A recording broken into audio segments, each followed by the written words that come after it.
Vahemerepärane kuldmerikoger, mis on valmis grillimiseks. Selveris leiab seda letides, kalalettides. Hästi mugav toode, maitsestatud juba mõlemalt poolt ja täna teeme siis siukse triki, et me korraga nii grillime kui ka suitsestame seda kala. Ja selleks meil on vaja lihtsalt ühte puiduplanku, sobib ükskõik mis puit. Siin on meil siis lepoplank ja nüüd midagi, võtame selle kala, paneme otse niimoodi siia.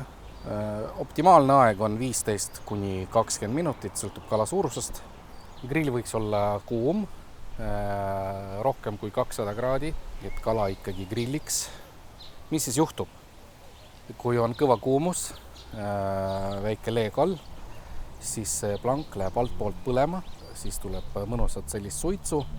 Kui me kaane kinni paneme, siis on nagu ahjuefekt, et siis see kuumus ja see suits jõuab igale poole, siis siia peale tekib jume ja koorik ja alt siis selle kuumusega küpseb kala siis teiselt poolt ja ka keskel.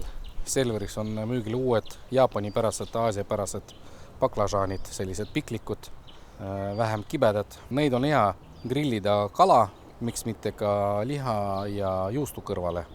Otse kuuma grilli peale võib ennem natukene soolata neid, oliivõliga ära määrida ja siis 20 minutit nad võiksid kuumas grillis olla. Nüüd on olnud ta kuskilt 15 minutit, ongi valmis. No, et kui väga tahta, siis võib kontrollida termomeetriga, aga siin on näha ka, et ta on ikkagi valmis.